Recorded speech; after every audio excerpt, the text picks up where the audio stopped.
अस्सलाम वालेकुम। उम्मीद है कि सब खैर आफियत से होंगे। एक नाजुक दौर से हम गुज़र रहे हैं जिसमें हमने एक दूसरे की परवाह, एक दूसरे की हमदर्दी ज़ाहिर करनी है। मेरा नाम महमूद ख्वाजा है।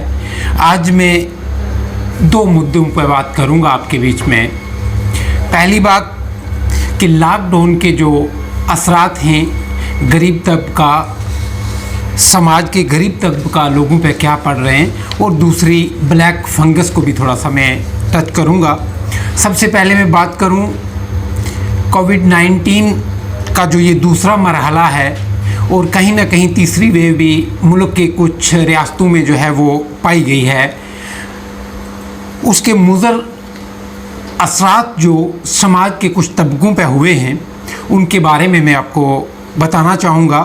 लॉकडाउन के दौरान आम अफराद की मामूलात ज़िंदगी मुतासर होने से जहाँ सबसे ज़्यादा असर समाज के गरीब और मज़दूर तबके पर पड़ा है, वहीं दूसरी तरफ देखा जाए जो कारोबारी तबका है वो भी परेशान हाल है।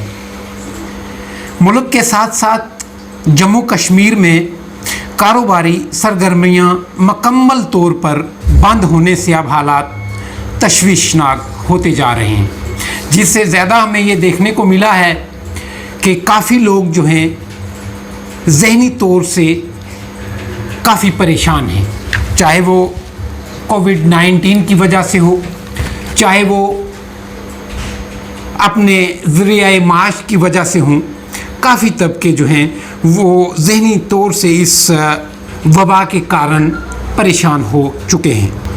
अगर इतनी तशवीश है, कारोबार ठप हैं, मुख्तलिफ़ तबके जो हैं वो परेशान हैं, तो इसके साथ अगर मैं आगे बात करूं, ऐसे में कारोबारी तबका अब 1 जून के बाद कुछ रियायत की उम्मीद जो है वो कर रहा है। शहर में सड़कों पर काम चलाए जा रहे हैं। झापड़ी फरोश मौजूदा सूरत हाल में काफ़ी परेशान है, और लॉकडाउन में मज़ीद तोसी के हालात में कारोबार के ख़त्म होने से खौफज़दा है। इसलिए इंतज़ामिया ने अभी भी कोई मौसर कदम जो है वो आम तबका को बचाने के लिए, आम तबका तक उनका ज़रिया माश पहुंचाने का कोई ठोस कदम जो है वो नहीं उठाया है।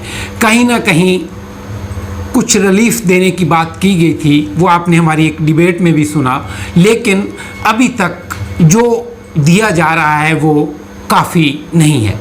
उसमें भी कुछ रजिस्टर्ड लोग जो हैं उन्हीं तक महदूद है। तो लॉकडाउन के मज़ीद तोसी के जो इम्कानात हैं फर्स्ट के बाद बढ़ भी सकते हैं। अभी तो फ़िलहाल फर्स्ट तक जो है वो महदूद है, लेकिन बढ़ भी सकते हैं।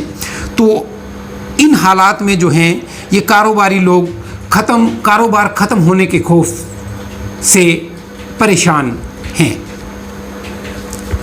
बता दें कि जम्मू कश्मीर में हालात नासाजगार होने की वजह से गुज़श्ता 2 बरसों से इक़्तिसादी हालात के बहुत बेहतर ना होने से कारोबार को चलाने में मुश्किलात का सामना था।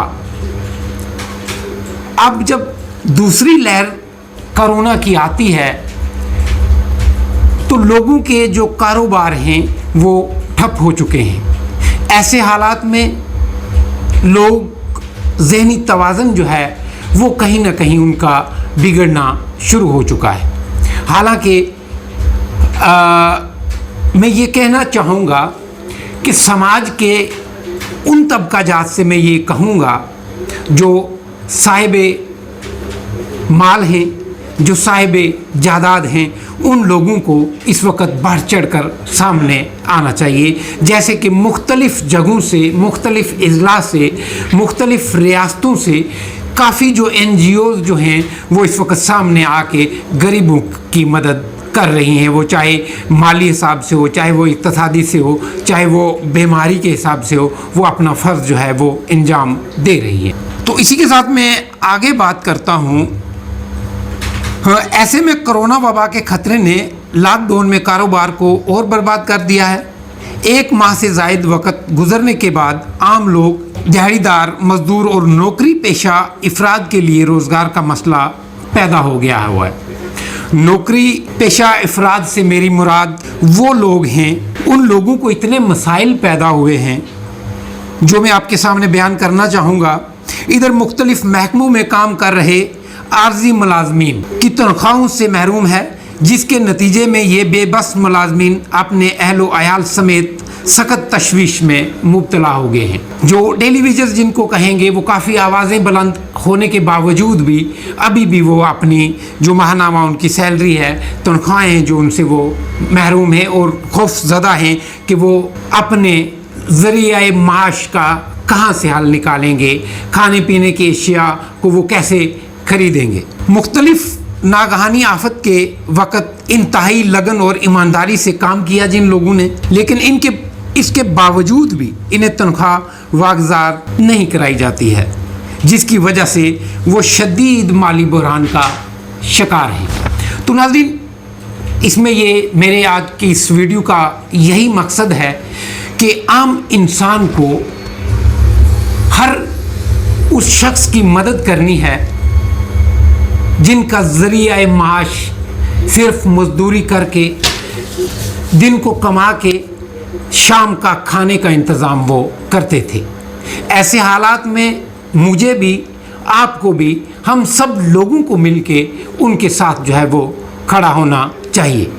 इस वबा के साथ तो मौत आनी है, लेकिन हमारा ये फ़र्ज़ है, ये देखना है कि कोई भूख से ना मर जाए, जिसका हम जवाब नहीं दे पाएंगे अल्लाह तबारक व तआला को। तो नाज़रीन, इसके साथ मैं बात करूंगा ब्लैक फंगस। ब्लैक फंगस कोई नई बीमारी नहीं है, इससे कोई तशवीश या खौफज़दा होने की ज़रूरत नहीं है। मुल्क भर की काफ़ी रियासतों में आज तक इसके काफ़ी जो हैं वो मामले सामने आए हैं। आलमी वबा कोरोना के बाद इस मुल्क की बेशतर रियासतों में ब्लैक फंगस नाम की मुल्क बीमारी फैल रही है, जबकि जम्मू कश्मीर के गवर्नमेंट मेडिकल कॉलेज में भी एक ऐसा केस सामने आया था और बाद में उनकी वफ़ात हो गई। लेकिन अवाम में इस केस के सामने आने से और उनकी वफ़ात होने पर काफ़ी तशवीश की लहर जो है वो दौड़ गई है। इस ज़िमन में मैंने कुछ डॉक्टर साहिबान से बात भी की, तो इंशाल्लाह मेरी कोशिश भी रहेगी कि इस मुद्दे को मैं एज ए डिबेट सामने लाऊंगा और डॉक्टर साहिबान से ये जानेंगे हम कि ये ब्लैक फंगस है क्या, ये कहाँ से आया और किन लोगों में और किन वजूहात की बिना पर पाया जाता है। तो आज की इस वीडियो में मैं यही आपको कहना चाहूँगा कि ब्लैक फंगस की अगर हम बात करें, जिसका मतलब यह है कि ऐसे लोगों को मुतासर करता है जिनका इम्यून सिस्टम जो पहले से कमज़ोर होता है या इनका कोई टिश्यू कमज़ोर होता है, उन लोगों में इसके आने के ज़्यादा चांसेस हैं। स्टीरॉयड जैसी अद्वियात जो लोग इस्तेमाल करते हैं, उनसे स्टीरॉयड से जो हमारा इम्यून सिस्टम है उसको नुकसान पहुंचता है और इससे जिस्म में मदाफ़त का अमल कमज़ोर हो जाता है, यानी हमारा इम्यून सिस्टम जो है स्टीरॉयड से कमज़ोर हो जाता है। हमारे तबका में आम ये चीज़ भी देखी गई है कि हम कहते हैं यार मैं बीमार था तो फ़लाँ डॉक्टर के पास गया तो मैंने एक ही दिन दवाई जो है वो खाई तो मैं ठीक हो गया, लेकिन ये हमारी गलत फहमी है। एक दिन दवाई खाने से अगर हम ठीक हो जाएंगे तो समझो कि कहीं ना कहीं हमारे जो दूसरे अज्जा हैं उनको कहीं ना कहीं नुकसान पहुंच रहा है। तो वो लोग, वो डॉक्टर साहिबान जो है वो स्टीरॉयड का इस्तेमाल कराते हैं, जिससे जो मरीज़ है उसके मर्ज़ में जल्दी फ़र्क नहीं, बल्कि मैं क्यों कहूँगा कि कुछ देर के लिए वो ठीक हो जाते हैं। इसी के साथ में अगर बात करूँ, कैंसर पेशेंट हो या ट्रांसप्लांट जैसी बीमारियां जिन लोगों को हों और ये जो स्टीरॉयड है इनसे ये फैल भी सकती हैं, तो कल हम डॉक्टर से इस चीज़ पर बेहतर तरीके से मशवरा लेंगे। तो आज हम यही डिस्कस करेंगे कि ब्लैक फंगस जो है इसकी वजह से जो समाज में तशवीश है, जो डर है, वो नहीं होना चाहिए। जिन लोगों में یہ فنگس جو ہے یہ کن لوگوں کو متاثر کرتا ہے؟ انسان میں تین طرح کی چیزوں کو یہ فنگس ہے یہ متاثر کر سکتا ہے. یہ متاثر ہمارے کسی بھی اجزاء کو کسی بھی حصے کو کر سکتا ہے. فنگس کو ناک سے سونگھ کر اسے ادویات یا خوراک میں کھا کر جب کسی زخم سے جسم میں داخل ہو جائے یہ فنگس تو بلیک فنگس ایک شخص سے دوسرے شخص میں پھیلنے والی بیماری نہیں ہے. بلیک فنگس جو ہے یہ ٹرانسمیٹڈ ڈیزیز جو ہے نہیں ہے. یہ ایسی کوئی بیماری نہیں ہے کہ اگر بلیک فنگس والے کے ساتھ اگر ہم کھانا کھا لیں, ہم اس کا ٹاول شیئر کر لیں, ہم ایک ہی برتن میں کھانا کھا لیں تو اس سے یہ پھیلنے والا نہیں ہے. جو سماج کے اندر اس وقت کافی تشویش ہے تو میں نے مناسب سمجھا تھا کہ آج تھوڑا سا بریف کر دوں جتنا ہی میری اسٹڈی جو ہے اس پہ. تو جسم کے کسی بھی حصے میں داخل ہو جائے بلیک فنگس ایک شخص سے دوسرے شخص میں پھیلنے والی بیماری جو ہے یہ نہیں ہے. مزید جو ایک ڈاکٹر صاحب سے جب میری بات ہوئی تو انہوں نے مزید کہا کہ میوکورما مائکوسس یا بلیک فنگس ایک انتہائی نئے قسم کا انفیکشن ہے. جہاں تک دیکھا جائے تو ڈاکٹر صاحب نے جب انتہائی قسم کے نئے قسم کا بھی بتایا تو کہیں نہ کہیں جو بعض دوسرے ڈاکٹر صاحبان سے میری بات ہوئی تھی تو انہوں نے کہا کہ یہ کافی پرانا جو ہے یہ فنگس ہے جو کہ ناک کی نالیوں, دماغ اور پھیپھڑوں پر اثر انداز ہوتا ہے اور ذیابطیس کے مریضوں یا ایسے لوگ جن کا امیون سسٹم انتہائی کمزور ہو. ذیابطیس سے مراد شوگر کے جو مریض ہیں, شوگر کا جن لوگوں کو شوگر کی تکلیف ہے یا جن کا امیون سسٹم کمزور ہو جیسے کہ ایڈز یا سرطان کے مرض, ان کے لیے یہ انفیکشن مہلک بھی ہو سکتا ہے. شوگر کا جو پیشنٹ ہے یا HIV ایڈز جن کو ہو یا سرطان جن کو ہو تو ان کے لیے یہ جو بلیک فنگس ہے یہ نقصان دہ ہو سکتا ہے, مہلک ہو سکتا ہے. مزید ڈاکٹر صاحب نے یہ بتایا کہ کرونا کے مریض کو ایڈز کی زیادہ خوراک دی جاتی ہے جو یعنی امیونو بوسٹرز کا استعمال کیا جاتا ہے, امیون سسٹم کو مضبوط بنایا جاتا ہے. جیسے کہ HIV ایڈز کا جو مریض ہوتا ہے اس کو امیونو بوسٹر دیے جاتے ہیں تاکہ ان کا جو امیون سسٹم ہے وہ اچھا رہے. تو اسی بلیک فنگس کے لیے بھی یہی دوائی دی جاتی ہے. پھر مریض کی شوگر کی سطح میں اضافہ ہونے سے اس طرح کے انفیکشن میں اضافے کا بڑا اندیشہ رہتا ہے. انہوں نے مزید کہا کہ فنگس کا انفیکشن ناک سے شروع ہوتا ہے جبکہ ناک سے بھورے یا سرخ رنگ کا بلغم باہر نکلتا ہے تو اس ابتدائی علامت کو بلیک فنگس سمجھا جاتا ہے. پھر آہستہ آہستہ آنکھوں تک پہنچتا ہے.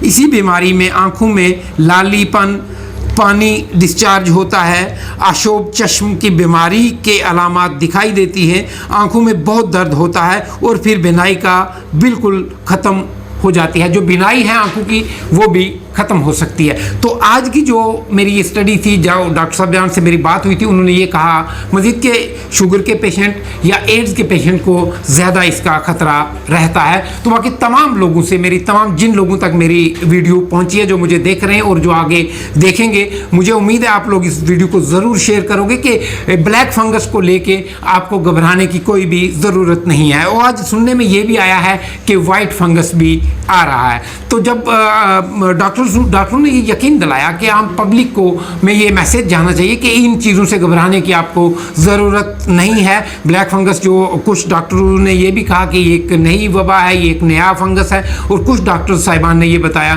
کہ یہ کافی پرانا ہے لیکن ابھی یہ جو ایکٹیو ہوا ہے. تو ناظرین آج کی ویڈیو میں اپنے میزبان محمود خواجہ کو اس شرط کے ساتھ اجازت دیں گے کہ آپ ضرور میرے یوٹیوب لنک کو سبسکرائب کریں گے اور گھنٹی کا بٹن ضرور دبائیں گے تاکہ آنے والی جو ویڈیوز ہیں آپ تک بخوبی پہنچتی رہے. اور اس شرط کے ساتھ میں آپ سے وداع چاہوں گا کہ آپ اپنا اور اپنوں کا بہت بہت خیال رکھیں گے. خدا حافظ.